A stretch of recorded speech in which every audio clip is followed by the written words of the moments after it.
আজকে আমরা করব গর্ভাসন, ঠিক আছে?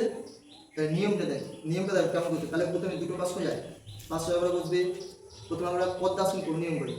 1 2 3 4 5, হাত ক্রসিং হয়ে গেল। সুন্দর করে পদ্মাসনে বসলাম। এই সবসময় যখন পদ্মাসনে বসবো, এই পায়ের আঙুল থাই থেকে বাইরে বেরিয়ে যাবে না। তারপর প্রথমে ডান হাতটা ডান পায়ের নিচ থেকে, বাম হাত রেখে এই পা থেকে টেনে নেব। টেনে একদম এখান থেকে যাচ্ছে এই, তারপর হাতটাকে আমরা ঘুরিয়ে ঘুরিয়ে বার করবো। হাতের কণি এই হাতে চাপ দিয়ে হাতের কণি দুটো বার করবো। এবার ধীরে ধীরে প্রথমে যখন করবে এরকম বোঝার চেষ্টা করবে। প্রথমে এরকম নমস্কার, হিপ ব্যালেন্সটা আর নিয়ে আসতে হবে। হিপ ব্যালেন্সটা এরকম নিয়ে আসলে তারপর মনে রাখবে। তারপর যখন আমরা গর্ভাসনে কানের কাছ হাত নিয়ে যাবো, মানে একটা থেকে সাপোর্ট রেখে একটাতে কানে নিয়ে এলাম, এই থুতনির নিচে রাখলাম একদম।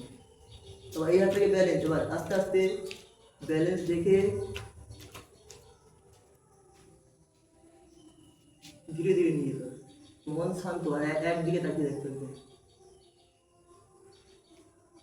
আর নিচে দুটো হাত এক জায়গায়, আর দৃষ্টি থাকবে সামনের দিকে, হাসি মুখ।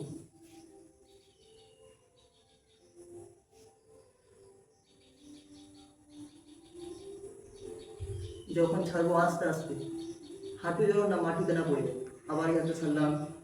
ধীরে ধীরে হাত দুটো হাঁটুকে আবার মাটিতে, আগে পুনরায় হাত বার করলাম ধীরে ধীরে। এবার ছাড়বো কেমন, নর্মালি দুটো হাতে ধরবো।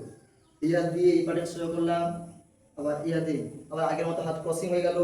মাথায় নিচু করে টান টান করে শ্বাস নিয়ে উঠলাম। বুঝতে পারছো? এটা গর্ভাসন। সুন্দর করে করতে হবে। স্কুল গেমসে, প্রাইমারি স্কুল, হাই স্কুল লেভেলে এই আসন আছে। এটা প্র্যাকটিস করতে হবে সুন্দর করে।